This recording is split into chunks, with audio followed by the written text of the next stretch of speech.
ঝাড়খণ্ড বিহারে নাগারে বৃষ্টির জের দফায় দফায় জল ছাড়ছে ডিভিসি। জল ছাড়ছে দুর্গাপুর ব্যারেজও। আবারও ছাড়া হয়েছে ৭০,৪৭৫ কিউসেক জল ছাড়ল দুর্গাপুর ব্যারেজ।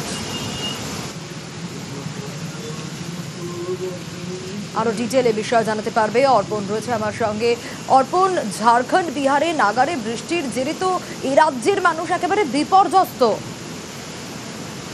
দেখো, একেবারে যে ঝাড়খণ্ড সহ কিন্তু আমাদের এই রাজ্যে যেভাবে বৃষ্টি হচ্ছে, মাইথন এবং পাঞ্চেত জলাধার থেকেও কিন্তু জল ছাড়া হচ্ছে এবং দুর্গাপুর যে ব্যারেজ, সেই ব্যারেজ থেকে কিন্তু ইতিমধ্যেই ৭০,৪৭৫ কিউসেক জল ছাড়া হচ্ছে এবং যার জেরে কিন্তু রাজ্যে কিন্তু প্লাবিত হওয়ার একটা আশঙ্কা দেখা দিয়েছে। কারণ যদি বৃষ্টি না হয় তাহলে কিন্তু এই জল ছাড়ার পরিমাণ কমবে এবং যদি বৃষ্টি হয় লাগাতার তাহলে কিন্তু এই জল ছাড়ার পরিমাণ কিন্তু বাড়বে।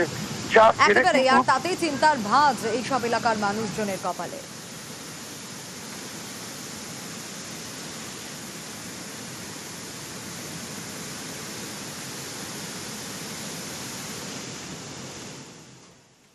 চলুন এবার একটু ওয়েদার আপডেটে আমরা নজর রাখি। তার কারণ ঝাড়খণ্ড হয়ে বিহারে নিম্নচাপ, আর সেই নিম্নচাপ পড়শি রাজ্যে সরেছে। কিন্তু বাংলায় কি বৃষ্টি চলবে? আরো ডিটেল আপডেট দিতে পারবে দক্ষিণবঙ্গে জেলায় জেলায় কি পূর্বাভাস রয়েছে আবহাওয়া দপ্তরের, বিশ্বজিতের কাছ থেকে জানবো। বিশ্বজিৎ, নিম্নচাপ পড়শি রাজ্যে সরলেও বাংলায় বৃষ্টি কি চলবে? একদমই বাংলায় বৃষ্টি চলবে, কারণ এই মুহূর্তে যে মৌসুমী অক্ষরেখা অর্থাৎ বর্ষা এসে গেছে, দক্ষিণ পশ্চিম মৌসুমী বায়ু অবস্থান করছে সক্রিয়ভাবে, সেই কারণেই বিক্ষিপ্তভাবে বৃষ্টি চলবে। তবে আজ বৃষ্টির সম্ভাবনা তুলনামূলকভাবে কম। বিক্ষিপ্তভাবে বৃষ্টি হবে হালকা মাঝারি বিভিন্ন জায়গায় বিভিন্ন জেলাতে। তবে আগামীকাল থেকে বৃষ্টির পরিমাণ বাড়বে। আগামীকাল থেকে আবার বিক্ষিপ্ত ভারী বৃষ্টি দক্ষিণবঙ্গের বেশ কয়েক জেলাতে হবে। উপকূল এবং নদিয়া মুর্শিদাবাদ এই জেলাগুলিতে বৃষ্টির সম্ভাবনা কিছুটা বেশি থাকবে। বিক্ষিপ্তভাবে ভারী বৃষ্টির সম্ভাবনা। তবে বিহার সরে গেলেও নিম্নচাপ বিহার এবং ঝাড়খণ্ডে প্রবল বৃষ্টি হবে এবং তার যে প্রভাব, সেই প্রভাব কিন্তু বাংলার পশ্চিমের দিকের যে জেলাগুলি, সেই জেলাগুলির নদীর জলস্তরে পড়তে পারে, এমনটা অনুমান করা যাচ্ছে। তানিয়া, বেশ, দক্ষিণবঙ্গের আপডেট তো আমরা নিচ্ছিলাম, কিন্তু উত্তরবঙ্গে কিরকম অবস্থা থাকবে? কারণ উত্তরবঙ্গে আমরা জানি বৃষ্টি হওয়া মানেই সেটা কিন্তু উত্তরবঙ্গবাসীর বিভিন্ন এলাকার জন্য একেবারে ভয়াবহ অবস্থা তৈরি হয়, ধস নামে। কি আপডেট রয়েছে উত্তরবঙ্গের জন্য? পার্থ রয়েছে আমার সঙ্গে। পার্থ, উত্তরবঙ্গে কি আপডেট পাওয়া যাচ্ছে? দেখো, আকাশ মেঘলা রয়েছে এবং বেশ কিছু জেলায় কিন্তু গতকাল রাতেও বৃষ্টি হয়েছে উত্তরবঙ্গ জুড়ে এবং আজও বেশ কিছু জেলায়, বিশেষ করে দার্জিলিং এবং কার্শিয়াং কালিম্পংয়ের কিছু পার্বত্য এলাকায় ঘটেই সমুদ্র বেশ কয়েকটি জেলায় কিন্তু হালকা থেকে মাঝারি বৃষ্টিপাতের পূর্বাভাস থাকছে। তবে ব্যবসা গরম রয়েছে, তাপমাত্রা খুব একটা হেরফের হয়নি এবং আজও কিন্তু দিনভর বৃষ্টির পূর্বাভাস থাকছে। আলিপুর থেকে শুরু করে কালিম্পং, অন্যদিকে দার্জিলিং থেকে শিলিগুড়ি সর্বত্র কিন্তু হালকা থেকে মাঝারি বৃষ্টিপাতের পূর্বাভাস দিচ্ছে আবহাওয়া। বেশ,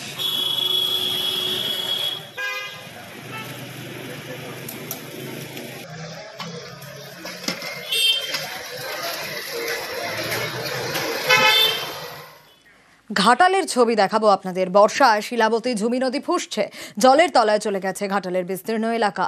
ঘাটালের 17টি ওয়ার্ডের মধ্যে 12টি জলমগ্ন স্বাস্থ্যকেন্দ্র, রাজ্য সড়কও ডুবেছে বিঘার পর বিঘা চাষের জমি। বর্ষায় ফুসছে শিলাবতী আর ঝুমি নদী। দেখুন ঘাটালের সেই ছবি, এবং প্রতি বছর বর্ষায় ঘাটালে ঠিক এইরকম একটা ছবি দেখা যায়। জলের তলায় ঘাটালের বিস্তীর্ণ এলাকা চলে গেছে ইতিমধ্যেই। ঘাটালের 17টি ওয়ার্ডের মধ্যে 12টি জলমগ্ন। আরও ডিটেল আপডেট নেব। সুকান্ত রয়েছে আমার সঙ্গে। সুকান্ত, প্রশাসন কি বলছে? দেখো, এখনো পর্যন্ত শিলাবতী এবং ঝুমি নদীর জল কিন্তু বাড়ছে, যার ফলে ঘাটাল শহর এবং গ্রামীণ এলাকা কিন্তু প্লাবিত হয়েছে। একদিকে যেমন ঘরবাড়ি দোকান ডুবেছে, অন্যদিকে কিন্তু রাস্তাঘাট ডুবে গিয়েছে, যার ফলে নৌকো ডিঙে করে কিন্তু যাতায়াত চলছে। তবে প্রশাসনের পক্ষ থেকে যেটা জানানো হচ্ছে যে ভয়ের কোনো কারণ নেই, কারণ জল খুব বেশি বাড়ার সম্ভাবনা নেই। আর কিছুটা জল বাড়ার পরেই তারপরে কিন্তু শিলাবতীর জল কমবে। কিন্তু এখনো এলাকার মানুষ যেটা বলছেন যে জল কিন্তু বেড়েই চলেছে, অর্থাৎ ঘাটালের এক কথায় গ্রামীণ এবং শহর এলাকায় প্লাবিত হয়েছে। বেশ, ডিভিসির জলে প্লাবন পরিস্থিতি, এবার সেই খবরে নজর রাখবো। গত বছর ডিভিসির ছাড়া জলে ভোগান্তির এক শেষ হয়েছিল। ভেসে গিয়েছিল পশ্চিমবঙ্গের একের পর এক জেলা। কিন্তু এই বছর কি হবে আতঙ্কে গ্রামবাসীরা, কারণ বুধবার থেকে আবার জল ছাড়া শুরু করেছে ডিভিসি, আর এতেই তৈরি হয়েছে উদ্বেগ।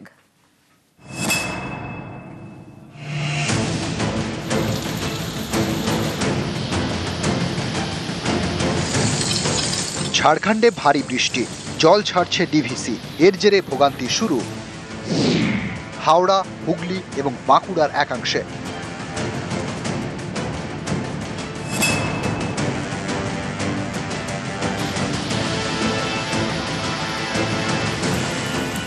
গত বুধবার থেকে ধাপে ধাপে জল ছাড়ছে ডিভিসি, এতে ফুঁসছে হুগলির খানাকুলের মুন্ডেশ্বরী নদী। জল আরেকটু বাড়লেই রাস্তা ডুবে যাবে। গত বছরও মাইথন এবং পাঞ্চেত থেকে ডিভিসি ছাড়া জলে ভাসতে হয়েছে খানাকুলকে।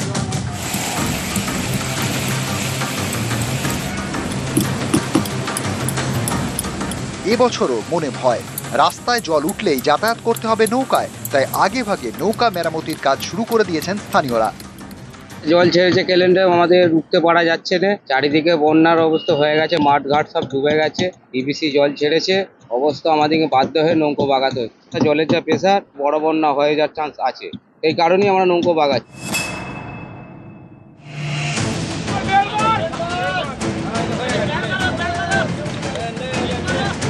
হুগলির পাশাপাশি হাওড়া দিয়েও বয়ে গিয়েছে মুন্ডেশ্বরী নদী। ডিভিসির জলে আমতা 2 নম্বর ব্লকে ভেসে গিয়েছে মুন্ডেশ্বরী সাঁকো, সেখানে তাই ফেরি সার্ভিস চালু করেছে স্থানীয় প্রশাসন। স্থানীয় প্রশাসনের উদ্যোগে মানুষের অসুবিধা না হয়, দ্বীপ অঞ্চলের মানুষের যাতে কোনো অসুবিধা না হয়, ফেরি সার্ভিস চালু হয়েছে এবং প্রশাসন নজরদারিতে আছে।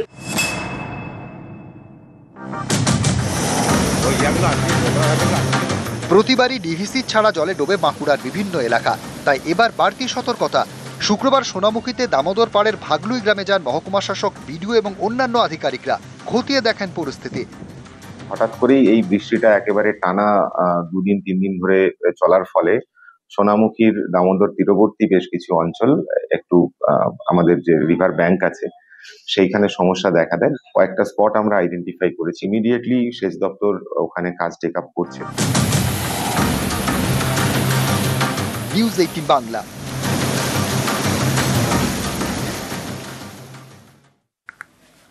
ডিভিসি জল ছাড়ছে আর ফুঁসছে একের পর এক নদী। রাজ্যের বিভিন্ন এলাকা প্লাবিত হওয়ার আশঙ্কা, এতেই উদ্বিগ্ন মুখ্যমন্ত্রী মমতা বন্দ্যোপাধ্যায়। তাঁর নির্দেশে সংশ্লিষ্ট জেলা শাসকদের সঙ্গে ভার্চুয়াল বৈঠক করলেন মুখ্য সচিব, চেয়েছেন রিপোর্টও।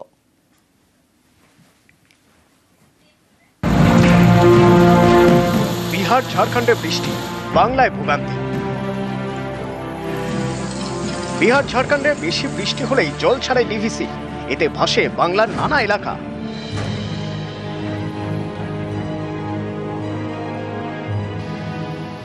বুধবার থেকে ডিভিসি জল ছাড়া শুরু করে দিয়েছে।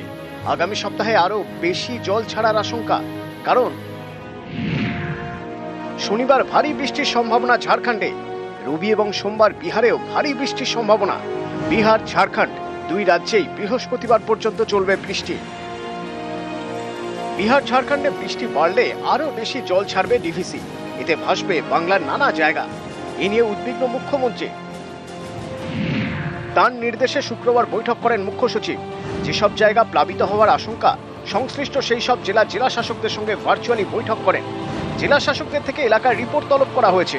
ত্রাণ সহ অন্যান্য সামগ্রী প্রস্তুত রাখার নির্দেশ দেওয়া হয়েছে। রাজ্যের 4 মন্ত্রীকে বেশ কিছু জায়গার দায়িত্ব দেওয়া হয়েছে। আরামবাগ খানাকুলের দায়িত্বে ফিরহাদ হাকিম, হাওড়ার আমতা এবং উদয়নারায়ণপুরের দায়িত্বে পুলক রায়, পুরুলিয়ার দায়িত্বে মলয় ঘটক, পশ্চিম মেদিনীপুরের দায়িত্বে মানস ভুইয়া। 1.5 মাস জলটা আটকে রেখেছিলাম দুর্গাপুর ব্যারেজে, সেইটা পাঞ্চেত, মাইথন, এটা আমরা একটা সেল করেছি, কোঅর্ডিনেটেড ওয়েতে কন্ট্রোল করা হচ্ছে যাতে মানুষের ক্ষতিটা না হয়। ডিভিসি ছাড়া জলে প্রতি বছরই ভেসে যায় এ রাজ্যের একাধিক জেলা। এই ছবিটা বদলাবে কবে? বিশেষজ্ঞরা মনে করেন ঝাড়খণ্ডে পাঞ্চেত এবং মাইথনের আগে আরো 2টি বাঁধ থাকলে পশ্চিমবঙ্গের বিভিন্ন জায়গায় এভাবে প্লাবিত হতো না।